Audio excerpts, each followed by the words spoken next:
Welcome to The Wrecking Trade, this and every Wednesday at 10:30 a.m., the radio show that provides a platform for a deeper understanding of issues affecting men in the Cayman Islands. Join us as we explore the low enrollment of men and boys in college classrooms, the absence of men in the church, and the absence of fathers in the home.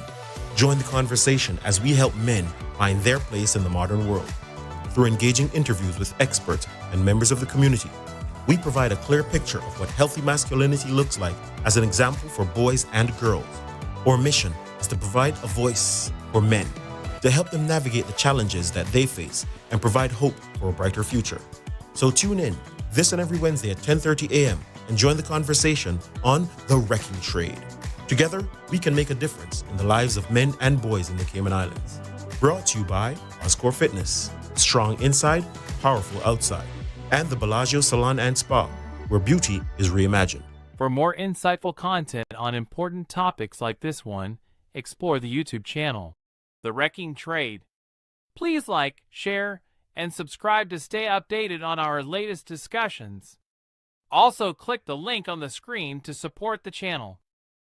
For more insightful content on important topics like this one, explore the YouTube channel, The Wrecking Trade. Please like, share, and subscribe to stay updated on our latest discussions. Hello, and welcome to another episode of The Wrecking Trade, the podcast that dives headfirst into issues impacting men and provides a platform for open dialogue and understanding. I'm your host, Robert Lynch. Together, we're on a mission to paint a clear picture of what healthy masculinity looks like in today's changing world. And today we have a great show, we have a great guest, and we're going to have a really great conversation. But before we go, let me just remind you of my book. Let me just say thank you to those of you who picked up the offer and offered great feedback. The feedback was really awesome, really appreciated. And it's an opportunity for me to do a revision for the book based on some of the feedback that you got. And I've been working really hard, a nice new cover design and everything. So that's really coming out soon. So you can still check this one out on Amazon. It's super awesome. Right? Also, the conversations that we do have here, we do break them down online into smaller bite-sized pieces that you can find on my blog, which is robertnflynch.com. So without any further ado, before that, again, the network keeps expanding. I'm looking at the numbers, and right now we're at 2,336 subscribers, with the numbers continuing to grow. And we've also added our broadcast on channel 33 of Logic. That's Cayman Lifestyle TV. So props to April for helping us to get that sorted. That's April Cummings. Thank you very much. We're into your homes, into your hotels, rooms, wherever you get your content. So you can be sitting in bed and just enjoying the great content. Feel free to participate. Jump on the YouTube. Remember to like, share, and subscribe, and leave us a comment. If you like the content that we're sharing, or if you don't like, let us know what you're thinking. Let us know what we're thinking so that we can share, have a conversation, because that's what the platform is for. Having conversations so that we can keep working through what impacts us as men and women, because it doesn't work one or the other. It works with us together. So, without any further ado, let me just bring in our guest. Where's this thing? All right, we have an awesome guest. Who are you? So 5 questions for you to begin with. Your name, your age, your relationship status, what do you do for work, and the highest education level completed. Remember that? Yeah, I think I got it. So my name is Genesis Ryan. I am 24 years old. I'm married. I am a corporate assistant, and I assist with board support. And what was the last question? Highest education level completed. I have an associate in hospitality management. All right. Awesome.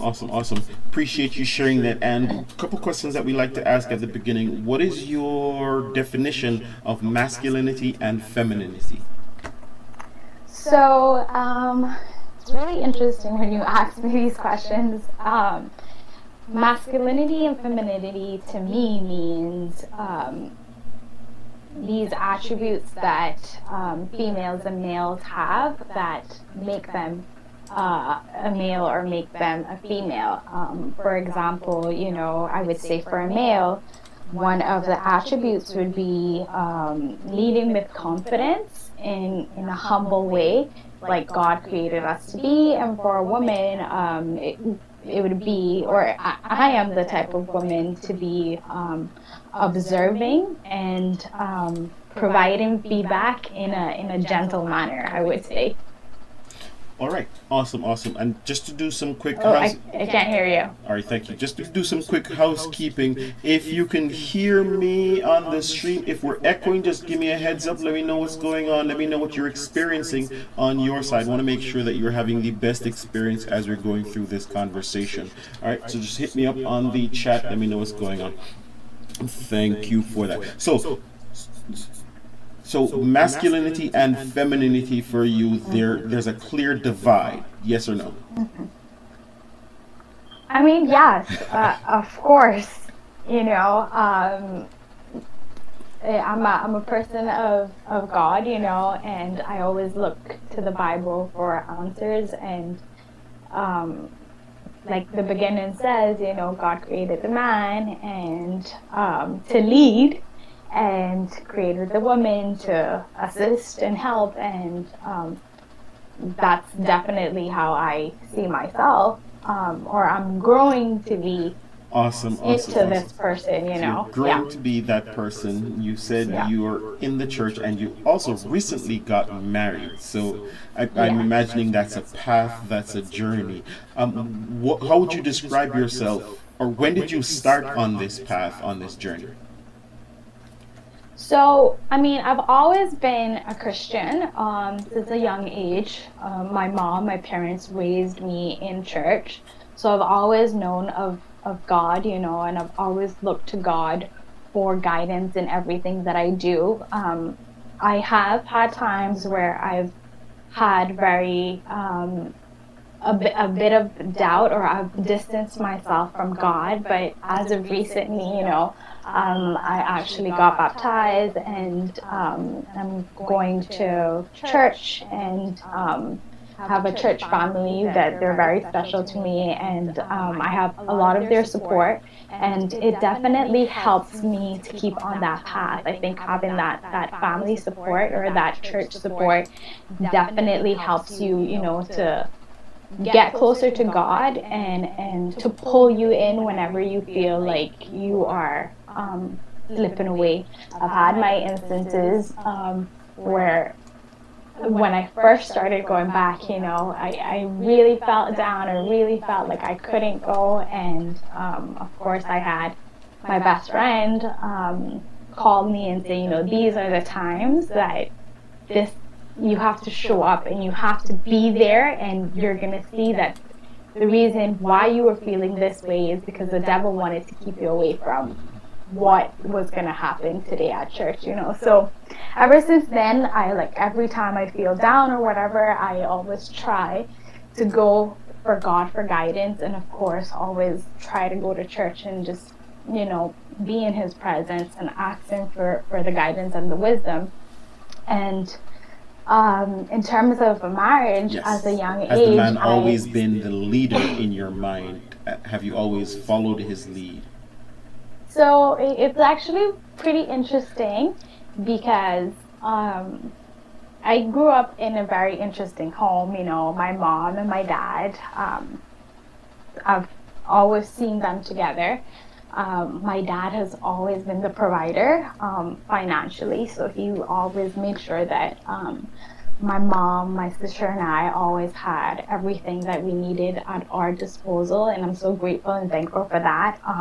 And then my mom was always supportive in the aspect that she would take care of the house and make sure that, you know, my sister and I were up to date with our meals and stuff like that. She was more of a homemaker. She would take care of, homemaker, take care of the home, But in certain aspects, you could see her nature come out, and she would drive the home a little bit more, and be the more influential person in the household, you know. So I always grew up seeing that, and when I first got married, it was like that, you know. I wanted to lead. I wanted to be the one that, called the shots.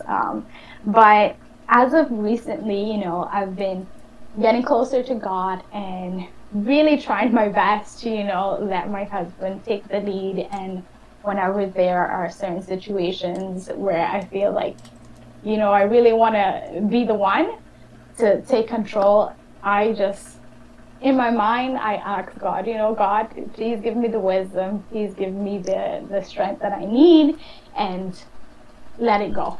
Okay. I let it go because there's just certain things that it's not worth fighting and arguing about. So it's best to just let it go, and in time, or if you give it a little bit of space, you're going to come back. You're going to notice, and you're going to come back, and the issue will be resolved once both of the parties talk, But definitely. That's interesting to me.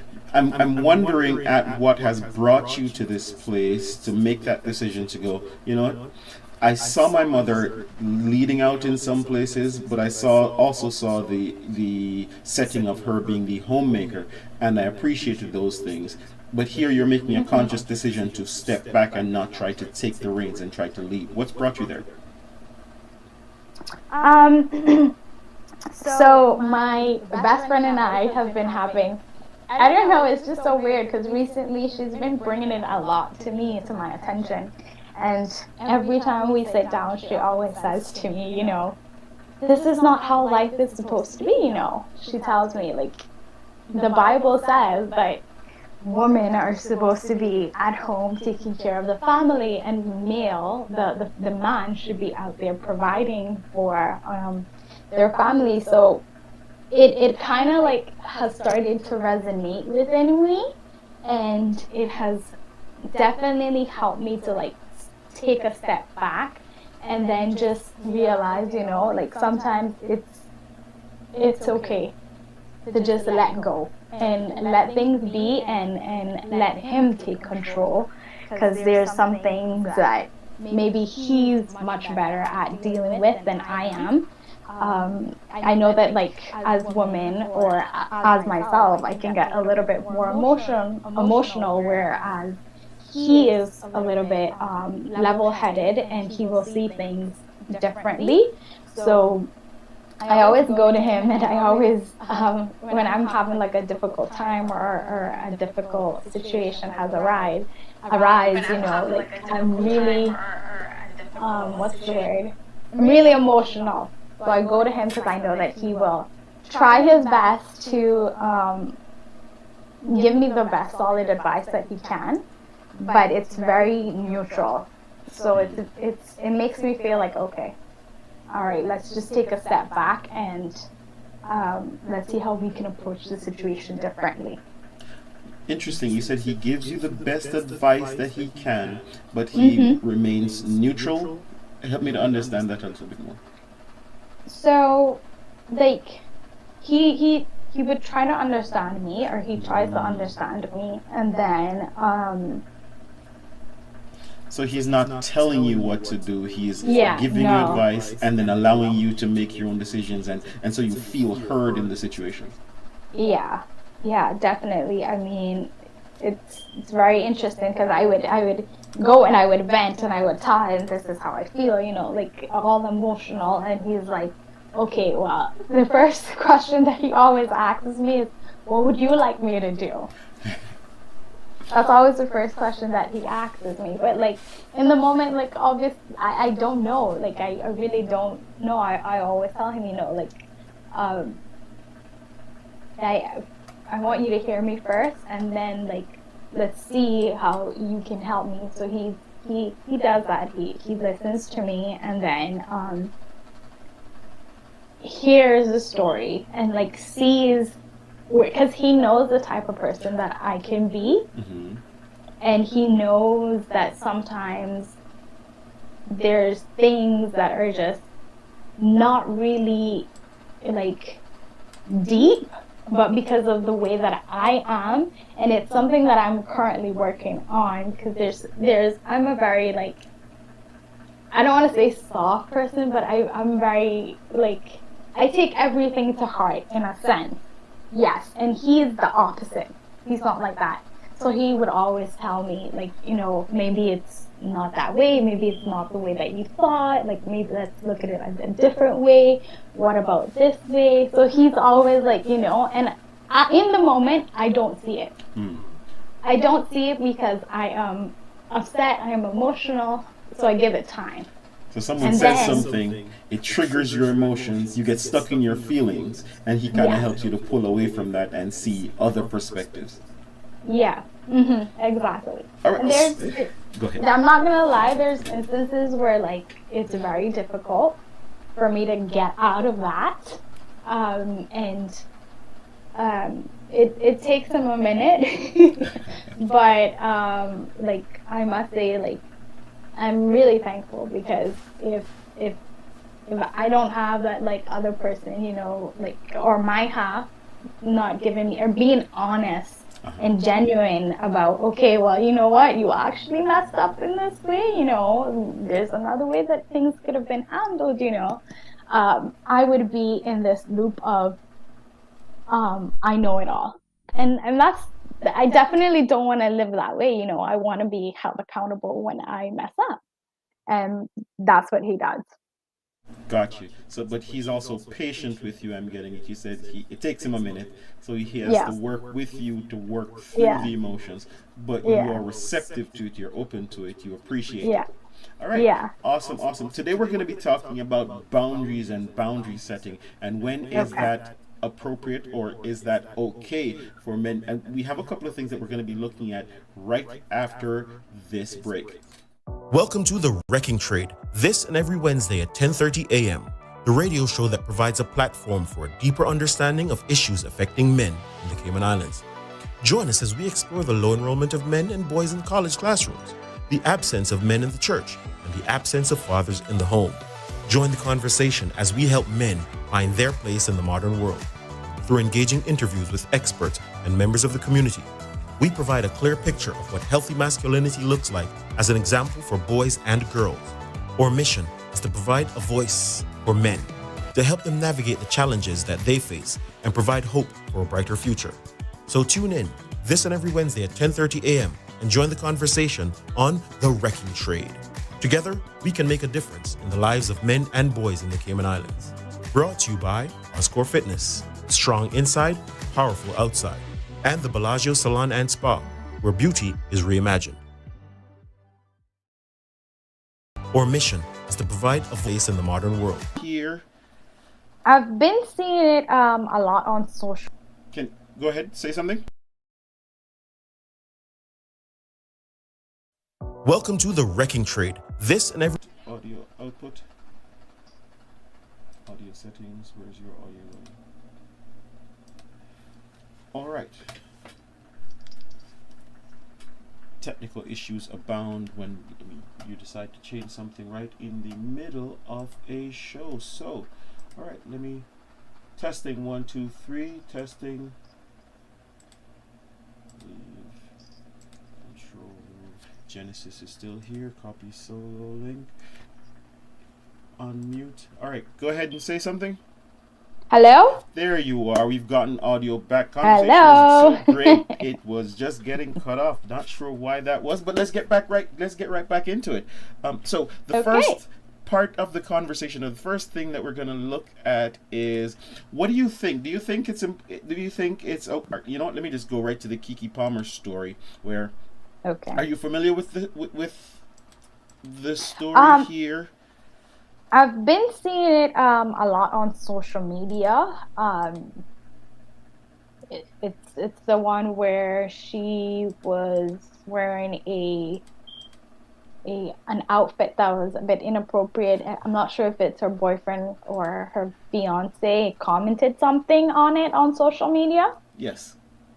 All right, Yeah. so let's look at that for a second. So we have on the screen, she's wearing this outfit. It's a see-through outfit. She decides to go out, and then, of course, what happens?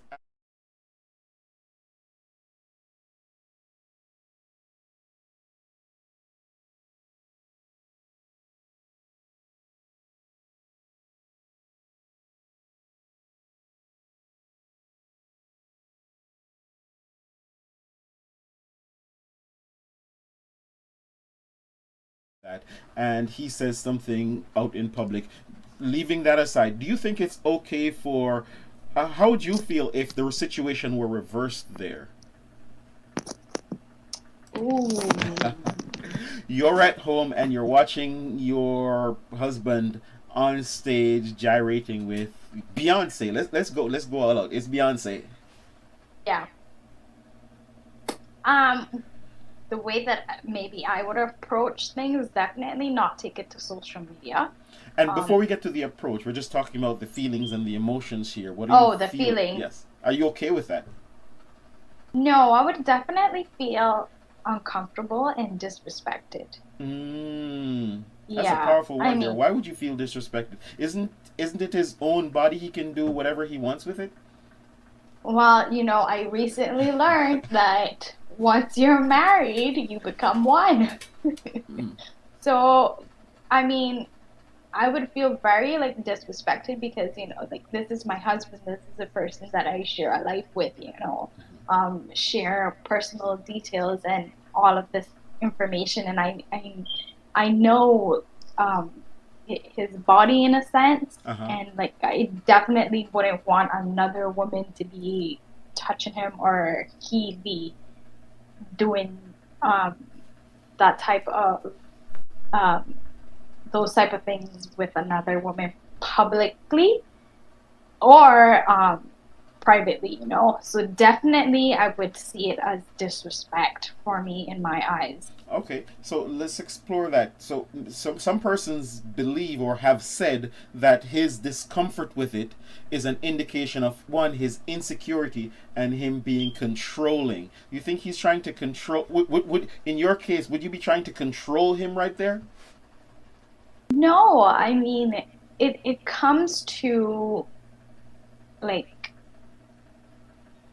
this is your person, like this is Your person? this is Are you saying you own him? not No, I'm just teasing. no, I'm not teasing. When you're married, you're one, not so it is your person, right? yeah, exactly, yeah. And like it's God made this covenant between you and your husband or you and your partner for you to share this intimate part of your life, and you feel like that intimate part of your life is being exposed to the world, and it's definitely gonna make, for me personally, it's gonna make things very uncomfortable. And not only that, but it's like family and friends are seeing all of this, and it's like you're definitely gonna get the comments from everyone, and oh, how can you allow this to happen? And it's so much, so it shouldn't be like that. It should be an understanding where like you know my boundaries, I know your boundaries, this is unacceptable to me. Why would you do it? Like after a discussion was had, or like you know what like my limits are, like it's it's seen as disrespectful, So I'm getting and two I would things. see it like that. Fair enough. I'm getting two things from what you're saying. One, boundaries, and you're saying as a couple, because many times persons hear the word boundaries. You can't put boundaries on me. You're not my mother. You're not my father. But here you're saying, what I'm getting you saying is it's okay for men and women to establish boundaries of what is acceptable in their relationship as they connect with each other. Yeah, absolutely. I believe, like it's, in my opinion, you're not gonna always know 100% the past of your spouse. It's impossible. You're not gonna know every single detail that your spouse, or every single trauma that your spouse has gone through, and it's always advisable to have discussions, counseling sessions prior to getting married, so that or like joining with this person that okay, because of my past traumas, there's these certain things that I don't accept, and putting those boundaries so that like, okay, well, I know my wife has gone through this type of situation, let's say in her past relationship, where she felt that her, let's say her boyfriend at the time was publicly doing these things in decency, and like humiliating, disrespecting her. Okay. And because I know that she has gone through that in the past, of course I'm not going to, yeah, exactly. Of course I'm not going to put her through that. So that's why it's very, very important to set these boundaries so that like they're not crossed, and like the conflict doesn't arise. Bring unnecessary stress into the marriage. I'm wondering if it's okay to also have boundaries even outside of trauma. For instance, let's take a moment to let's check out the dress. I think what she's wearing. Is it okay for you to post, say, I mean, you're married, for you to post naked pictures, not naked pictures, or scantily clad clothes online on Instagram? Is that okay? Is that a boundary that is okay for the man to go, hey, now that we're together, I'm not okay with this? Why? Because like you said, this thing that is us is now ours, and I'm not okay with other persons looking at what is mine. Is it okay for him to say that? I mean, in my opinion, yes. I do believe, like, as a Christian, our bodies are a temple. Posting pictures out there, like, once you post something, it's out there. You're never gonna get these pictures back. As hard and as much as you try, you're never gonna get these pictures back. And once they're there, you don't know what's being done with these pictures. So it's better to be cautious and have that respect where you feel like, okay, you know what, this is my body. Now that I'm married, it's our body. This is private. My body is private, and let me keep it between me and my husband. And I'm gonna be honest with you. When I was single, I used to post pictures in bathing suits and on my Instagram because I thought I looked, good, and in a sense, like, try to. I think the way that it's done is post these pictures out there to grab the attention of, possible suitors. Yeah, exactly. But like when you're married, it's very different. It's a different perception, and you have to, like, as a married woman, as a Christian married woman, you have to take care of your body, and you have to, like, make sure that everything that is posted is done in such a way that it's not taking your body and they're going to be used in a negative way. Because nowadays, social media, everything flies, like there's no speed tomorrow. of light around the world, right? So I'm hearing exactly. I'm hearing you say that, hey, as a single person, or posting your body online, showing off, those pictures, it is kind of attention-seeking behavior, right? And so, you enjoy the attention, you enjoy the adoration of the person who go, hey, look at her, she's awesome. And that may even lead to a suitor reaching out to you and going, hey, I appreciate, can we go out on a date? So when you get married, though, what about those persons who go, well, I just do it because I look nice, I'm married, I mean, why does he want to control me? Why are you still looking for attention as a married person or a person in a relationship? Yeah, I mean, like, your attention, or the attention that I think, in my opinion, that I would want to be getting is my husband's, and of course, like, if and he is, whenever we're at the beach or whenever we're together, together or in that scenic area, like, I'm always, hey babe, can you take a picture of me? And it's always like, oh, what do you think? And it's this very nice, innocent time that time and pictures that I'm sharing with him. It doesn't go past him and I. So it's it's something that you have to like keep very private because it's So it's a found it's a foundation. It's a foundation to your marriage, and like it once you start breaking these things and start so much so doing things that are not, you know, that seem suspicious, there's going to be things are going to be happening in your head, and you're going to start overthinking, and then it's going to cause conflict. So you're dressing up, you're making yourself look good, you're doing these things, and you're doing it for him to make sure that you maintain and keep his attention. But then when you start posting those on Instagram, I mean, he's right there in the house with you. He doesn't need to go online to see you. I mean, it's No. the circle of attention seeking seems to be expanding and may become Yeah. problematic. Yeah, exactly. Exactly. Because like I said, like someone sees these pictures and then they see him on the road. Oh, I know how your wife looks. I know what she has on the right side of this and that. That's an issue. That's a real issue. You don't, at the time, you might not think about it, but who knows how your husband's going to react to that? You know, when another man comments on, you know, what scar or what birthmark you have wherever, you know, it's very uncomfortable, especially in public. It's very uncomfortable to have somebody else comment these things that are so Private and personal. personal.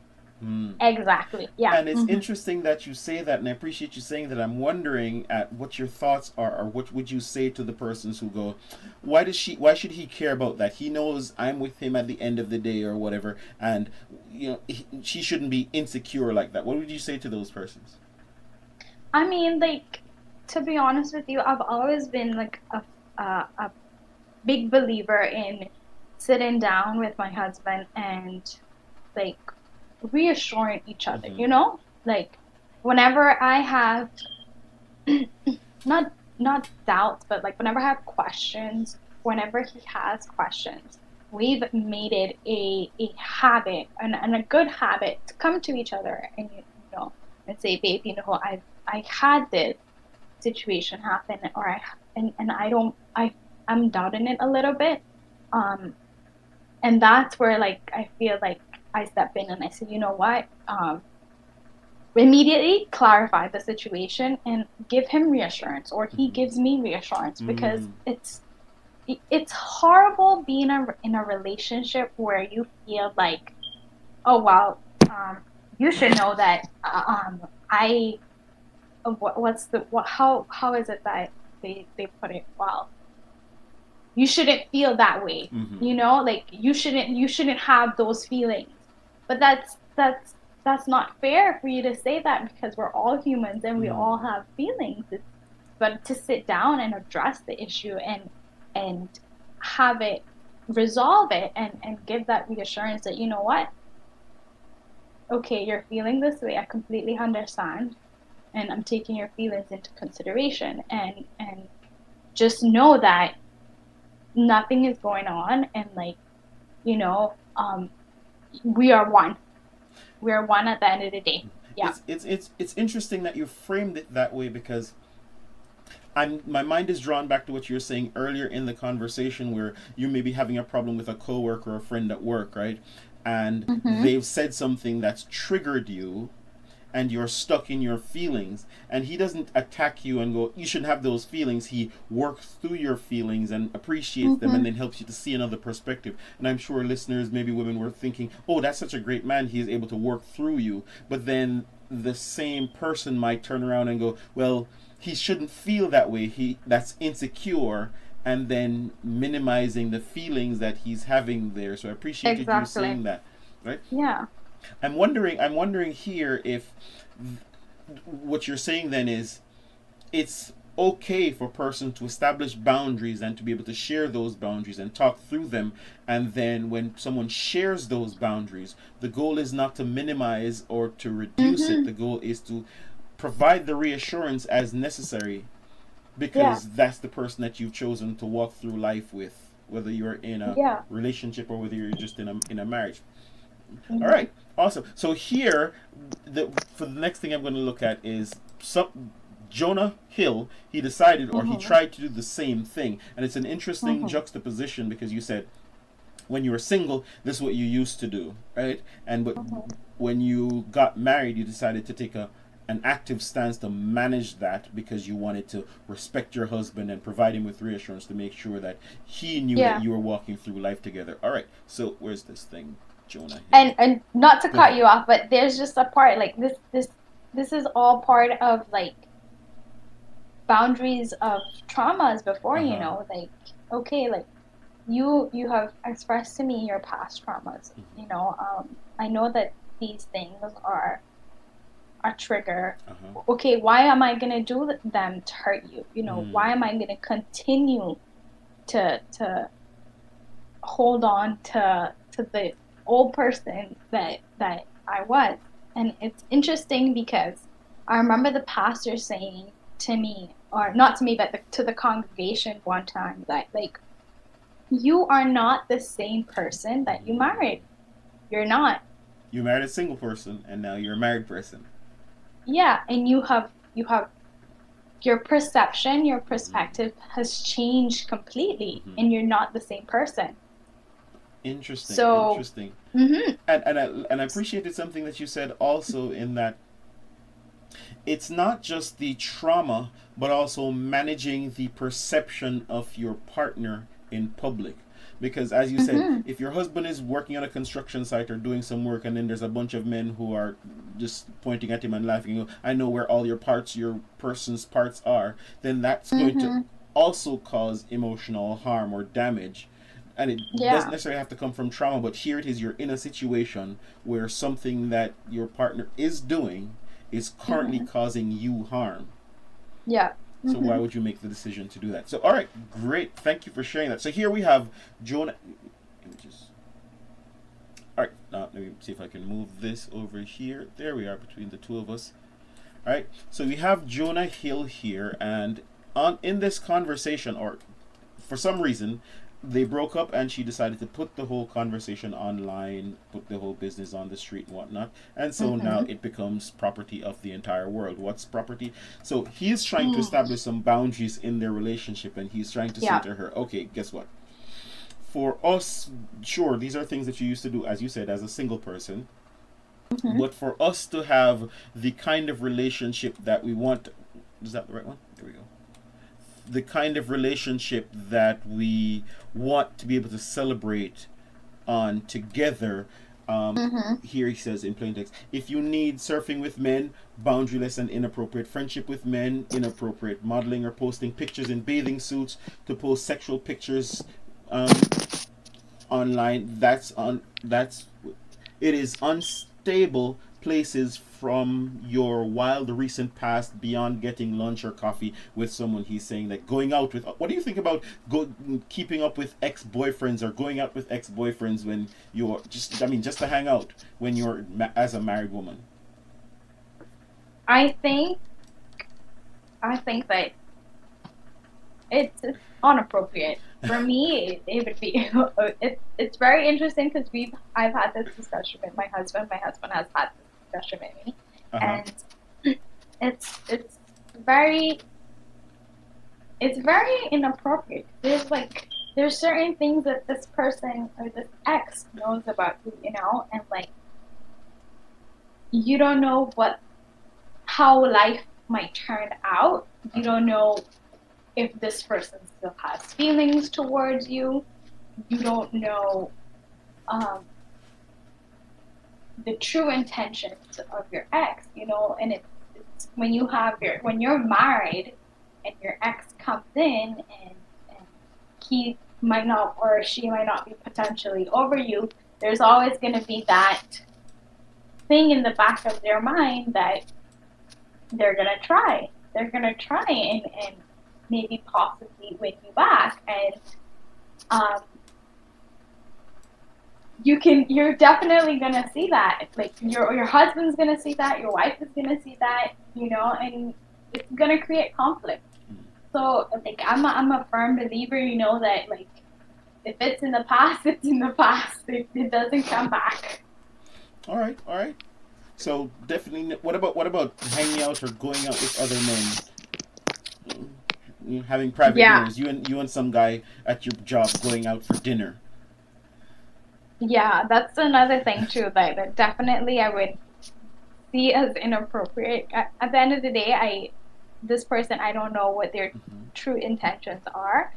Um, if it's like a group situation where it's my husband and like a group of people, not just me and this person, then by all means, let's have a teen lunch or teen dinner. But like individually, like no, that's definitely not appropriate in my eyes. Because like at the end of the day, you know what your intentions are, but you don't know what the other person's intentions are. And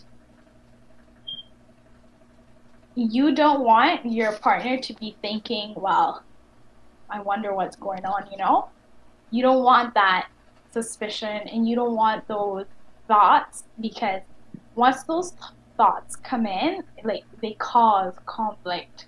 And that's just going to be reoccurring, and doubts are going to be in your head, or in the person's head, and it's going to be a huge conflict. So definitely for me, no, no dinner with no guys or anything like that.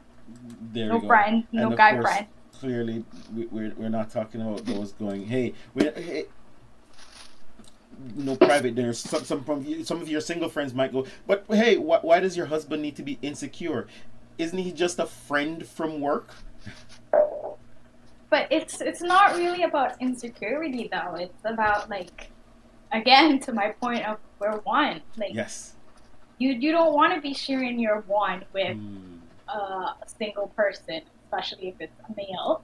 Like, you don't want to be doing that. That's your person. Like, and the thing is that the devil, he tries to get in there and work his little magic, you know. So it's better not to go down that path and stay with your husband, in the sense of, like, that's your person, that's your other half. You are one. Don't cross lines that you know that the devil would use and potentially lead somewhere that should not have led in the first place, you know? Awesome. I appreciate you saying that. And what I'm hearing you saying is that talking about and setting boundaries is equivalent to setting guardrails around your relationship so that you can avoid those thoughts, feelings of not necessarily being comfortable, and two, also making sure that you're protecting the sanctity of your marriage, because sometimes you may be in one headspace, but then something happens and then things start sneaking in and problems start sneaking in, and before you know, you have discord. So someone respecting go ahead. So we're not perfect. We're not human. I mean, we are humans. Hopefully, right? But we're not perfect. We're not robots.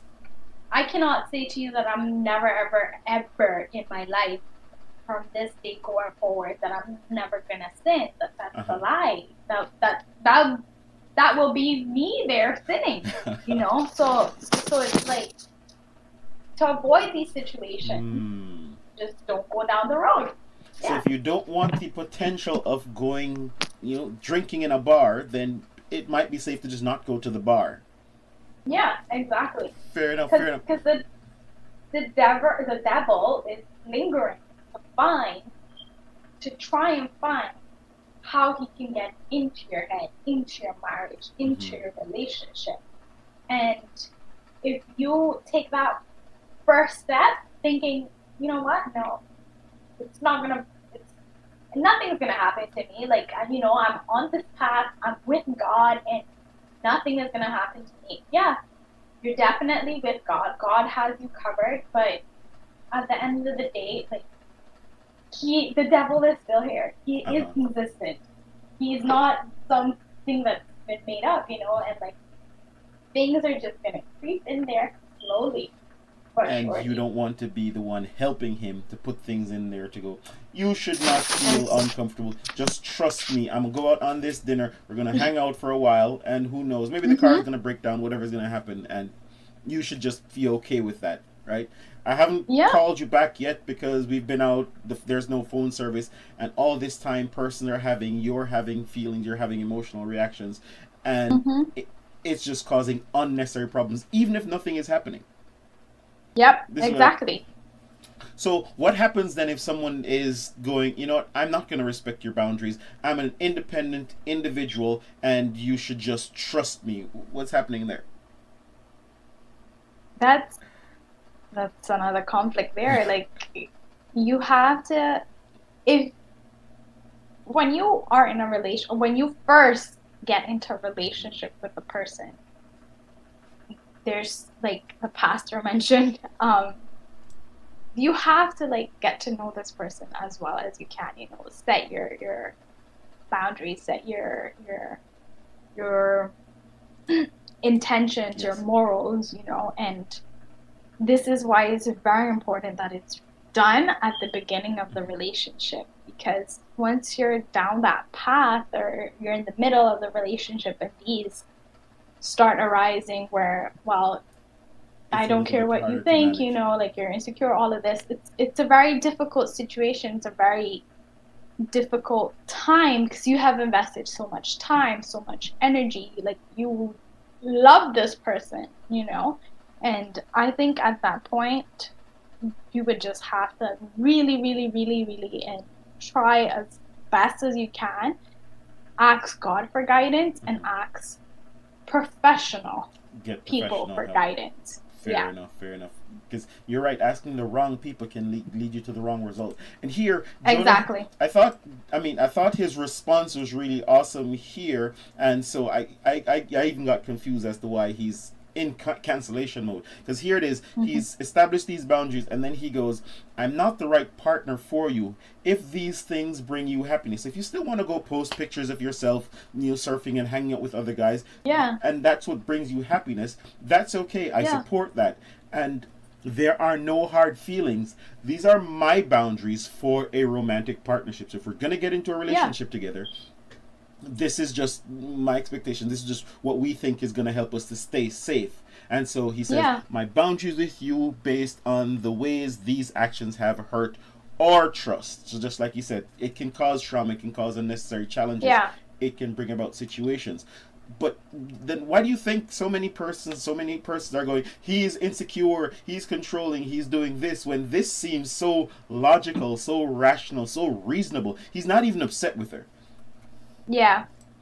I guess because, you know, like nowadays we are in a world that everyone has their own opinions and everyone goes with those opinions in a sense where, like, if it's what the media is doing or if it's what the famous actors or whatever they're doing, that's okay. But when someone comes and tries to change it and says, you know what, this is my personal opinion, this is how I feel, you know, they change it to make it seem, or they put the narrative that they're controlling, that they're insecure, because they can't accept the fact that, like, people have these standards, people have these boundaries, and it's okay. If you're not okay with them, well then that's fine, you can move along. But like the world that we live now, it's so much where, like, there isn't really set boundaries anymore, you know? Like, well, we have to be conscious of this and that, but in a sense you're not being conscious. They're not respecting. It's interesting that you're... How old are you again? I'm 24. And it's interesting that you're saying this because, I mean, we're living in a world where persons are going in the opposite direction of the things that you're saying here. And persons are looking... What I'm hearing you saying is that as he's here trying to share these boundaries to establish safeguards for the marriage, persons then take that and make it into a personal attack to call him insecure, to call him controlling, so that they can discredit both him and the boundaries, to the effect of what? To the effect that we have no guardrails for the relationship? Exactly. And then it's crazy to me because it's being preached. It's being preached, but then when it happens, when action is taking place, no, you're this, you're that. No, we don't accept it. There's no acceptance, you know? So it's kind of like it's hypocrisy there. Like those are strong words, Jen.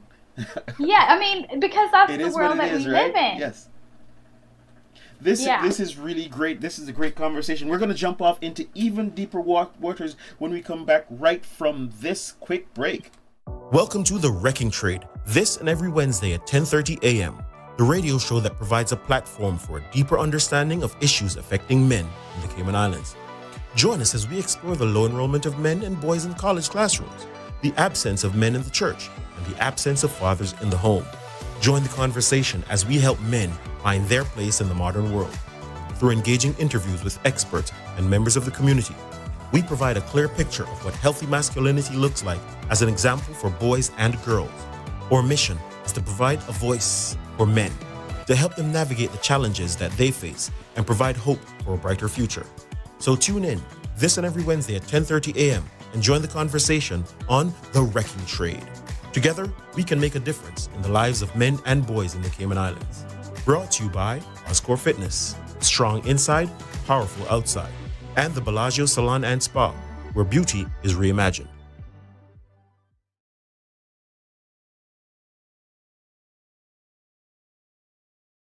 Welcome to The Wrecking Trade, this and every Wednesday at 10:30 a.m., the radio show that provides a platform for a deeper understanding of issues affecting men in the Cayman Islands. Join us as we explore the low enrollment of men and boys in college classrooms, the absence of men in the church, and the absence of fathers in the home. Join the conversation as we help men find their place in the modern world. Through engaging interviews with experts and members of the community, we provide a clear picture of what healthy masculinity looks like as an example for boys and girls. Our mission is to provide a voice for men, to help them navigate the challenges that they face and provide hope for a brighter future. So tune in this and every Wednesday at 10:30 a.m. and join the conversation on The Wrecking Trade. Together, we can make a difference in the lives of men and boys in the Cayman Islands. Brought to you by Oscore Fitness, strong inside, powerful outside, and the Bellagio Salon and Spa, where beauty is reimagined.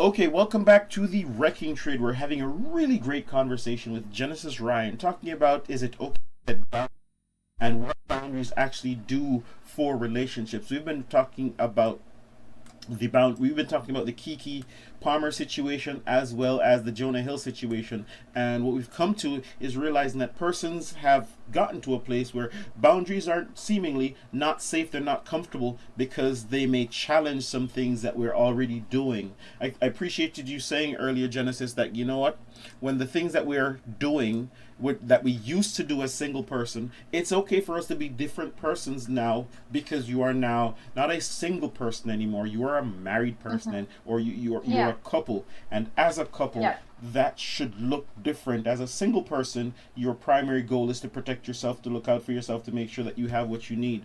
But as a married person, you now have the responsibility of managing the precious heart of the person that you're now partnered with, and not just their heart, but also their image out in public, how other persons may see them, because the things that we do impact the persons who are close to us. They may bring them joy or they may bring them embarrassment, and just because that is the case and you are concerned about that, it doesn't make you insecure, it doesn't make you controlling. It just means that, hey, we are a couple and our job is to look out for each other, to help us to be in a better space than we would be as individual. Yeah or nay? Yeah. All right, I wanted to share this video, but we're still having a little bit of challenge with the technology, so let me see if I can talk you through this, right? So what if? So one of the things that we share as a new world is that men need to open up, men need to share their feelings, men need to, be more connected with their emotions, right? And Yep. my position is that sounds safe, that sounds great, that sounds wonderful, but I'm wondering if that is in practice really what is it really useful? And this is the example I usually share, right? You and your husband, you're laying in bed. You reach over to him, you hear some noise outside, maybe you hear some voices, whatever's going on. You reach over to him, you hug him, and you go, "Baby, I'm feeling scared." Right? What does that do for him? He's gonna definitely try and protect me. Yes, or reassure me. That activate. Let me turn this off, right? Because this is not working. Leave right there, so we're not going to do it. You can still hear me, right? Yes. Yep. So you hug him. He feels you. He knows that he needs to protect you. So it activates his protective instincts. Even if he is scared, he now gets even more strength, and he's gonna go check out to see what's going on because he needs to make sure that you're safe. All right. Yeah. In the world, we're telling person that they need to open up and share their emotions. What if before you did that, he reached over to you, hugged you, and went, "Baby, I'm scared." I probably would have laughed, And so we're and I appreciate you saying that, because here's the thought. While you saying that to him accomplished, a power up for him, him saying the same thing to you doesn't have the same effect. And that's reasonable, because, right, as a couple, his job is to be the protector. If he's the one leaning over to you, he's kind of throwing that responsibility over to you, and so there's uncertainty, and so rightly so, you're going to be concerned about, okay, who's going to be protecting us? Because I don't have the muscles. He's stronger than me. He's supposed to be the protector, right? Yeah. So when we think about it from that context, in that situation, then it's not exactly always safe, reasonable, or even effective for him to share the emotions that he's having, because they may be counterproductive to the relationship. Yeah. And I mean, it sounds weird. Many persons are saying, no, you shouldn't say that. You should be able to share equally and effectively, and so it should be 50-50. But my position is, it's never ever going to be 50-50 in any kind of relationship, right? Because I can't take 50% of the birthing process from you. Yeah, that's true. You have to carry that baby for 9 months. I can't say, okay, I'm going to do the first 4.5 months and then you can do the back half. So it's never going to be 50-50. You're going to have to shoulder that weight 100%. I can be supportive. I can be encouraging. I can get you pillows. I can get you drinks. But I can never take on any of that experience for you. Yeah. Right? Yeah. Yeah. And the thing that goes along with that is that when you're pregnant, and I mean, these things used to be very clear way back when I guess the world was less advanced, but when you are pregnant and unable to go and fend for yourself, unable to fight off tigers, unable to work so that you can make sure the baby is okay, it would be ridiculous for me to go, well, I think you need to get up and go pick those berries, because I got 5 berries, you need to get your 5 to make sure that we're equal and 50-50. See, you laugh again, right? But that's where 50-50 takes you, though. That's where 50-50, whatever you do, I need to be able to match that equally to have 50-50. But clearly that doesn't make any sense, because, or let me not say, what do you think? Well, it almost feels like I'm just, if it's 50-50, it's like, it feels like it's not really a marriage. It almost feels like roommate type of thing.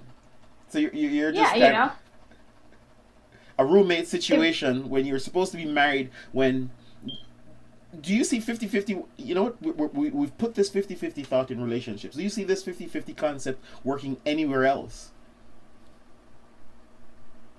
Can you say that again? Do you see this 50-50 concept working anywhere else? I look at your office. Does everybody in the office do all the same things to make sure they're equally matched and making sure everyone is... No. No. So I imagine. I mean, Go ahead. some people do more and some people do less. And wherever less is done, the person that does more comes together to meet the 100%, or vice versa. But yeah, like if it's a 50% relationship, then it's half. It's not putting in your effort. It's meh. Like, okay, well, I did 50 of this, so but that's it. So that's all I'm done. gonna. Yeah, that my work is done. It's up to you to do the rest, and it's not like that. You have to make sure that like everything is. You as a married a couple, as a marriage, you have to make sure that it comes to a whole 100%. And wherever I lacking something, a conversation needs to be had with my husband or with your wife, where you tell them, hey, you know what, honey, right now I'm not feeling 100 close. Exactly, I'm not feeling closer to 100. I need your percentage. I need your help so that like we can come together and balance each other. 100%. Exactly, and there be a balance. But if it's always gonna be 50-50, it's gonna be a roommate situation where like, okay, well, roommate, I bought some food for myself. You have to fend for yourself now. That's interesting. It's interesting that you framed it that way, because even as you're looking at that situation and you're going, okay, 50-50, it seems that the focus shifts from what you can do, what you can provide, what you can bring to the relationship, to going, what's the other person doing? Are they doing their part? Are they bringing their 50? Just like you said, you walk into a situation, hey, I'm only going to bring 50% of the meals. You need to figure out for yourself. So you need to do. And so it doesn't give you that intimacy, that connection where we're supporting each other through the ups and downs that are going to be in our relationships. Because not everyone's going to be able to bring 50 or even bring their 100 every time. Sometimes, like you said earlier, when you had that issue at work, and you were stuck in your feelings, you're probably stuck in a salty mood because that happened. Just to clarify, no, not work. It wasn't at work. It was just an example of when I'm going through like difficult situations in like it. So you're not salty with your coworkers. That's all right. No. I love my coworkers. But it's interesting that you said that, because when you're looking at that situation, right? Here you're in an emotional state, wherever that is. You are in an emotional state, and so your attention is diverted away from the relationship. If you're sad or angry, upset about something else that is outside, that means you're not thinking or feeling or looking at how you can bring joy to your husband, right? But in that moment, so it would I guess be equivalent to you're bringing 0 at that moment, and he had to recognize that. And then go, how do I help her to get away from 0? So how do I bring back peace? How do I help you to realign so that you can get out of that funk, and then you're able to get back? But if you was gonna go, hey, you know what? You're not bringing anything right now. Deuces. Go work out. Go work out with your salty whoever you are upset with on your own. When you're ready to bring my 50 back, then we can have a conversation. That's even worse than roommates. You're not even friends though. No, like this is just at this point it's just somebody that I used to know. Just 2 persons existing. Yeah, exactly. And it like it's very interesting that you put it that way, because like I never thought about it like that, in the sense of like when I'm going through whatever like these emotional like processes or challenges, like he assists me in that way, that like, you know what, I'm gonna help you, so that because when you're feeling at 0, I have that percentage to give on to you, so that we can take it up a notch and make you feel better, but yeah, it's very important for you, because you and your partner are now one. You're 100 together, you make 100%, so you have to make sure that when one is lacking in something, like you assist, and it's vice versa. That's how a marriage works. You can't be selfish anymore. You have to be selfless. Yeah. And so and you appreciate that, because being able to have him, knowing that he's there, he's got your back, so even when you're doing less than, it is useful to you, because he's not just helping you in the marriage, because yeah, you get back to 50 and then you're okay, but he's also helping you to work through external challenges. And that is the power of relationships, in that they don't just make you better for the relationship, it's supposed to empower and strengthen you for the rest of the world. Yeah, exactly. And there might be instances where, like, okay, your spouse doesn't really know how to handle the situation. That's okay, but as long as they have the initiative, okay, I really don't know how to, like, really give you the advice, but I'm gonna try, and that trying part is what makes it more special, more intimate, more like we are one. Even if you don't know how to handle the problem, instead of walking away, you're gonna at least try. Because I can't sit here and say that, what, my relationship is 100% like perfect. It's not. That's a lie. There's instances where, like, okay, I don't know how to handle situations, and when my husband comes to me and he's going through a difficult time, I don't know how to handle it, but, like, I'm not the type of person to say, well, okay, you gotta deal with it, like, I don't know. I'm honest with him. I tell him, you know what, this is actually very difficult. I really don't know what the answer is, but we can definitely look into it together.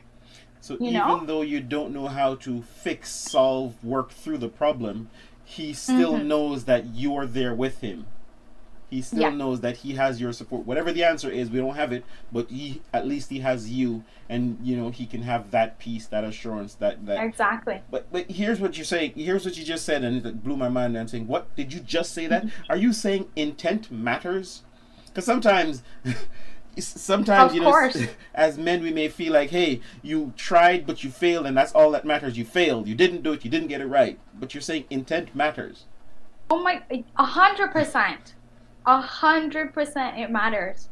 It's not about the big wonderful things, sometimes it's about the small little things. And, like, I might have had a rough day at work, and my husband comes home earlier than me, so he has dinner cooked, and it's like, oh well, that has helped me. He hasn't helped me process, like, my emotions, but he has helped me feel like, okay, I don't have another task to do when I get home. I don't have to be overthinking about, the emotions that I'm going through. Like, this task is done because he put in the effort. The food might not have been the great, and I'm not saying that my husband's not a good cook, because he's actually really good. but for those guys out there that he probably just picked up something learning from Burger King. It's not the greatest, it's not the best, but he helped you to not have to worry about this thing because he knew you were going through something else. Exactly. So intent 100% matters, and it we see that as, wow, we see this as a thank you, Jesus moment. So the rice doesn't have to be perfectly cooked. The situation doesn't have to be resolved perfectly, but knowing that he's there, he can see you. Yeah. And he is trying to help you, be there with you, is important to you. That connection is important. Okay. And on that note, we probably just have maybe another 10 minutes. I don't know if I want to jump into this part yet. It's been really great talking to you, right? And so the question that I guess that maybe leave with is this one. Do you think gender roles are still important in relationships? I do think and that. Just to give you some context, I'm connecting it with what your friend said. You said your best friend said to you earlier, in that we're not supposed to be doing this, and connecting it to what you just said now, in that you're going to work, you're doing, you're having a rough day at work, just for argument's sake, right?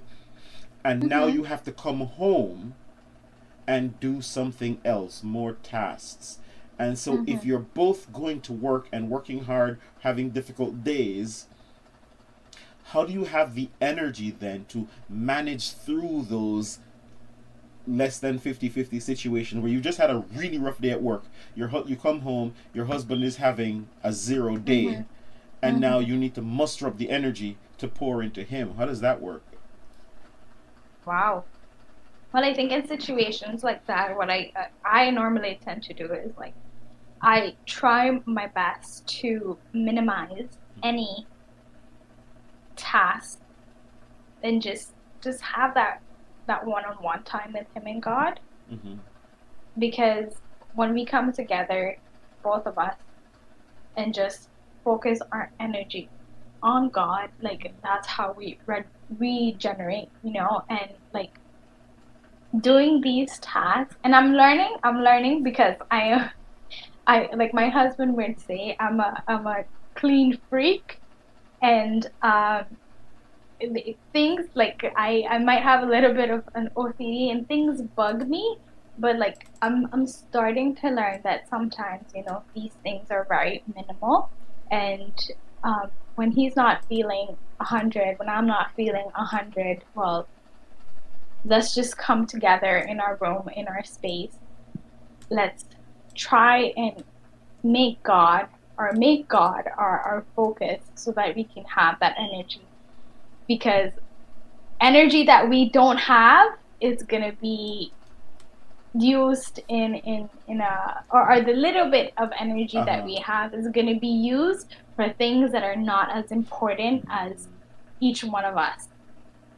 So what I hear you saying, and it sounds brilliant, in that we do live in a world where men work, women work, and so we do have both may have challenging days, and so we do get home in a situation where we may have chaos. The important thing is not necessarily, as you said, to work through the chaos, but to be able to create that peace for each other. So at the very least we have a peaceful cocoon or shield that we can both hide in and rest and rejuvenate. It's not necessarily the time to go, the food is not cooked, the tape, all of these things are not happening. It's to just kind of go into that quiet place and find that peace, find that energy, so that we can stay connected. And it's really powerful and great if you have that source, that external power, like God, that you can connect with, that helps you to work through that. Because it sounds like it'd be really hard if you had to do all this on your own.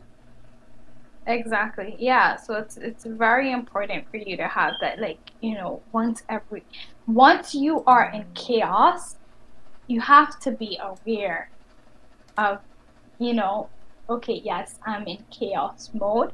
Let me step out. Let us step out so that we can have that peace back. And then once we have gotten our peace, let's go deal with it.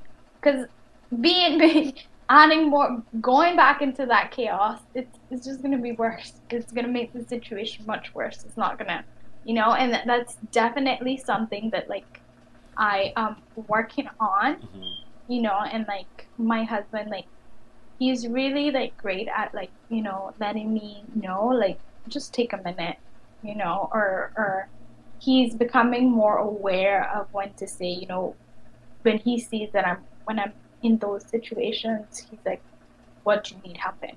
What can I do? And I appreciate that a lot. Super awesome. It's been really great having this conversation with you, and I can see that you're actively working on finding that space, helping him to have the peace. Because you can already see that that's what he's doing to help you to have that peace, so that together you can both have peace in your home and then empower yourself, strengthen yourselves to take on the world, take on tomorrow's tasks, tomorrow's activities, to be better at your job, better at whatever else is going on with you. All right, super awesome. Any final thoughts before we jet out of here? It's been really great having a chat with you to be able to talk through some of these things. There's so much more that we can dig in, especially as a young person being married. Talking through what is some of the information or the feedback that you might have gotten from family, friends, or people out there, because for some reason marriage doesn't seem to be, or to hold the status that it used to hold, and many times we look like we're planning an escape plan rather than drilling down. I mean, like my personal opinion or my advice would be, like if you're planning or making this commitment and becoming one with one another, like definitely seek advice from people that are married, and I never like to say or judge, but in this context, like really look into like the married people and analyze and judge. Okay, let's see, these people have been married for this long, like really look and see. Okay, well, I feel like I would probably get a good advice from this couple. Let me ask, and most definitely ask your pastor, counselor, like have that one-on-one conversation with these individuals and with your partner, with your spouse, to make sure that you're on a good path of setting boundaries and understanding each other prior to making that commitment, And like I said, you are not going to be the same person that you married going down these years with your spouse. You're going to evolve, you're going to change, and that's okay, as long as you and your partner know that, you're making these changes to better each other's life, and you respect each other and respect these boundaries, and always put God first. Nicely said. Nicely said. I just want to address one thing that you said in there, and I know you're trying to be politically correct because hey, that's where we are in this world. But if you want to be a millionaire, you don't go ask the broke person down the street. You try to talk to other millionaires. So I know you said that you don't want to judge, but you want to make sure that you're getting information from the right source. You're looking at people who have success in the areas that you want to have success in. And so you don't just ask anyone. You don't go asking your single friends or your divorced friends or these people who may be struggling with these situations to give you advice on how to be successful in your marriage. You do want to be selective in the persons that you do reach out to get help, to make sure that you're getting the right help that is pointing you towards success. Someone who may have pulled the ripcord may be inclined to tell you that that's what you need to do as well, and so that may not necessarily be the advice that you want. You want to be able to go, all right, this is hard, but how do I work through it? How do I get to the other side? Because I'm in it to win it. I got married, you said the vows, for better or for worse, for richer or poor, until death do us part. And how do I commit to those vows to make sure that I'm honoring my commitment? And so, this is the Wrecking Trade. We say things just as it is, right? We want to be clear, want to be straight. And so again, Genesis, thank you for spending this time with us. Thank you for having this conversation. I'm sure the viewers have really enjoyed you sharing your path, your journey, and the influences in your life that has helped you to take on this journey. You're saying your best friend has been really awesome in terms of helping you on this journey, and being able to connect with God has been important to you. So we encourage persons to reach out, to connect, talk to someone, the right people, and so you can align yourself with the place that you want to go. This has been the Wrecking Trade. Thank you again. Let me just wait. Here's this thing. Thank you. And so, again, friends, it's important to recognize how wonderful it is to be able to have these conversations out in public, to have these conversations out loud, because many times we're talking about these things, and you know what? It feels like persons get triggered, as Genesis said, and that triggering leads them to going, oh, we're not having this conversation anymore. This is uncomfortable. For us to get to the place of safety, for us to get to the place of understanding each other, we need to work through uncomfortable situations so that we can recognize success on the other side. This has been the Wrecking Trade. Remember to like, share, and subscribe. Give us a like button. Hit the like button so that other persons may be able to find this content. If it is useful to you, feel free to leave a comment. So until next time, I'm your host, Robert Lynch. This has been The Wrecking. Welcome to The Wrecking Trade, this and every Wednesday at 10:30 a.m. The radio show that provides a platform for a deeper understanding of issues affecting men in the Cayman Islands. Join us as we explore the low enrollment of men and boys in college classrooms, the absence of men in the church, and the absence of fathers in the home. Join the conversation as we help men find their place in the modern world. Through engaging interviews with experts and members of the community, we provide a clear picture of what healthy masculinity looks like as an example for boys and girls.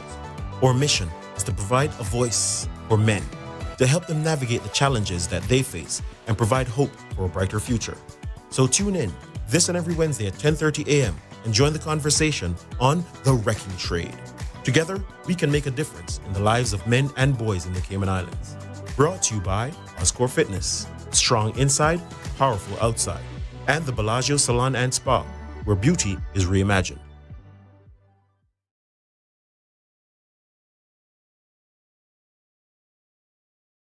Welcome to The Wrecking Trade, this and every Wednesday at 10:30 a.m., the radio show that provides a platform for a deeper understanding of issues affecting men in the Cayman Islands.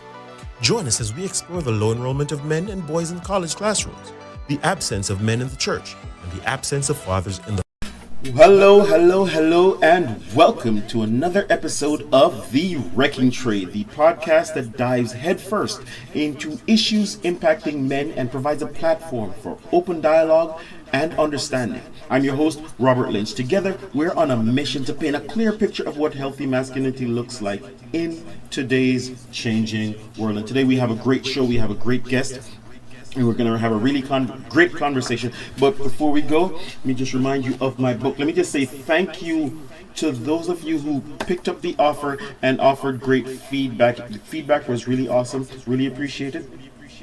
And it's an opportunity for me to do a revision for the book based on some of the feedback that you got. And I've been working really hard, a nice new cover design and everything. So that's really coming out soon. So you can still check this one out on Amazon. It's super awesome. Right?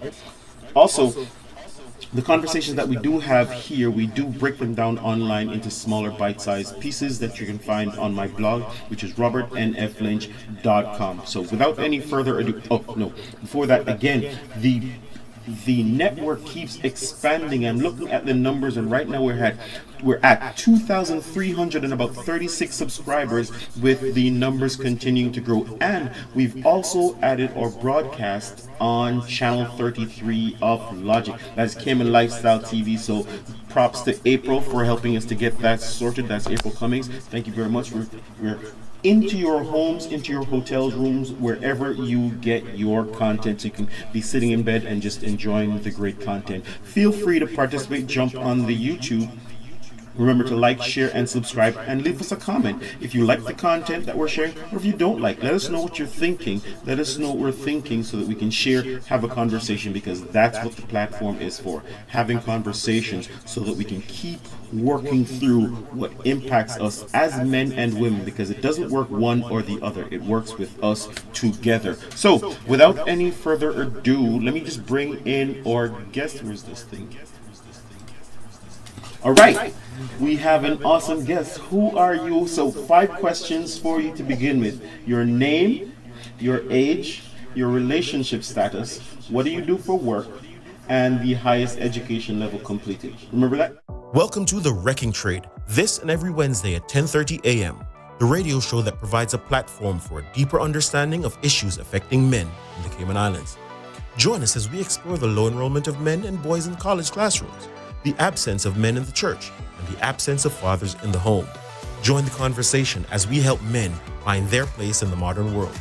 Through engaging interviews with experts and members of the community, we provide a clear picture of what healthy masculinity looks like as an example for boys and girls.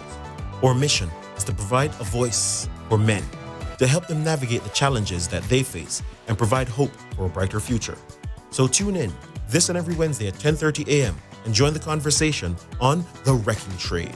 Together, we can make a difference in the lives of men and boys in the Cayman Islands. Brought to you by Oscore Fitness, strong inside, powerful outside, and the Bellagio Salon and Spa, where beauty is reimagined.